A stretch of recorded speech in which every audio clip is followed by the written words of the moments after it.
सेब की खेती में पोटाशियम एक बहुत ही महत्वपूर्ण पोषक तत्व है जो फलों की गुणवत्ता, उपज और पेड़ों के समग्र स्वास्थ्य में महत्वपूर्ण भूमिका निभाता है।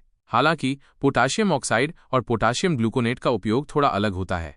पोटाशियम ऑक्साइड सेब की खेती में पोटेशियम ऑक्साइड सीधे तौर पर एक उर्वरक के रूप में उपयोग नहीं किया जाता है। जब आप पोटाश उर्वरक की बात करते हैं तो अक्सर इसमें पोटेशियम ऑक्साइड के समकक्ष मात्रा इक्विवेलेंट बताई जाती है, भले ही उसमें पोटेशियम सल्फेट SOP या पोटेशियम क्लोराइड MOP जैसे अन्य पोटेशियम यौगिक मौजूद हों।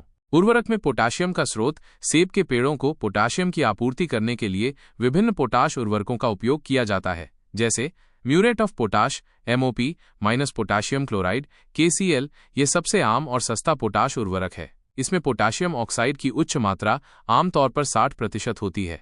Sulphate of potash SOP potassium sulphate, इसमें पोटेशियम के साथ साथ सल्फर भी होता है जो सेब के पेड़ों के लिए भी महत्वपूर्ण है। ये क्लोराइड संवेदनशील फसलों के लिए बेहतर माना जाता है। पोटेशियम नाइट्रेट KNO3, इसमें पोटेशियम के साथ साथ नाइट्रोजन भी होता है जो फूलों और फलों के विकास के लिए महत्वपूर्ण है। सेब की खेती में पोटेशियम के फायदे, चाहे वो किसी भी रूप में दिया जाए।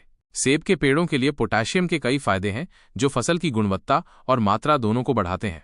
फल की गुणवत्ता में सुधार। पोटेशियम फलों के आकार, रंग, चमक, स्वाद और मिठास को बढ़ाने में मदद करता है। यह फलों के अंदर चीनी के परिवहन में महत्वपूर्ण भूमिका निभाता है। फलों का पकना और संग्रहणीयता, ये फलों को सही ढंग से पकने में मदद करता है और उनकी भंडारण क्षमता को बढ़ाता है। रोग और कीट प्रतिरोधक क्षमता। पोटेशियम पौधों की रोग और कीटों के प्रति प्रतिरोधक क्षमता को बढ़ाता है, जिससे पेड़ स्वस्थ रहते हैं। तनाव सहने की क्षमता, ये पौधों को सूखे, ड्रॉट, ठंड और अन्य पर्यावरणीय तनावों को सहने में मदद करता है। प्रकाश संश्लेषण और ऊर्जा उत्पादन, ये प्रकाश संश्लेषण की प्रक्रिया को बेहतर बनाता है और पौधों में ऊर्जा के उत्पादन में सहायक होता है। पानी का उचित उपयोग। पोटाशियम पानी के उपयोग की दक्षता में सुधार करता है, जिससे पौधे पानी का बेहतर उपयोग कर पाते हैं। जड़ों का विकास, ये जड़ों के स्वस्थ विकास में भी सहायता करता है, जिससे पौधे मिट्टी से पोषक तत्वों और पानी को अधिक कुशलता से अवशोषित कर पाते हैं। पोटाशियम ग्लूकोनेट सेब की खेती में पोटेशियम ग्लूकोनेट का उपयोग सीधे तौर पर सेब की खेती में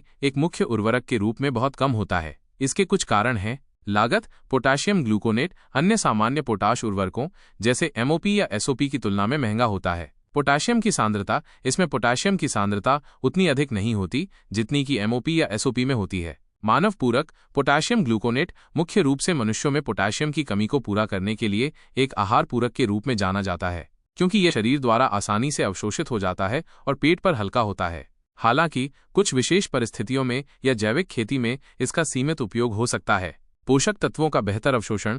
ग्लूकोनेट रूप में पोटाशियम को कुछ हद तक पौधों द्वारा बेहतर ढंग से अवशोषित किया जा सकता है, खासकर पत्तों पर छिड़काव फोलियर स्प्रे के रूप में, क्योंकि ये एक कार्बनिक यौगिक है। सूक्ष्म पोषक तत्वों के साथ कुछ जैविक या विशेष उर्वरक मिश्रणों में पोटाशियम ग्लूकोनेट को अन्य सूक्ष्म पोषक तत्वों के साथ मिलाकर उपयोग किया जा सकता है, ताकि पौधों को आसानी से उपलब्ध हो सकें। तनाव कम करने वाला। यदि पौधों में किसी विशिष्ट तनाव की स्थिति में पोटाशियम की तत्काल आवश्यकता होती है और अन्य स्रोत उपलब्ध नहीं है, तो इसका उपयोग किया जा सकता है, लेकिन यह एक मुख्य या नियमित पोटाश स्रोत नहीं है। निष्कर्ष। सेब की खेती में पोटाशियम ऑक्साइड या इसके समकक्ष मात्रा वाले उर्वरक जैसे MOP, SOP, पोटाशियम नाइट्रेट मुख्य पोटाशियम स्रोत के रूप में उपयोग किए जाते हैं। ये मिट्टी में मिलाकर या ड्रिप सिंचाई के माध्यम से दिए जाते हैं।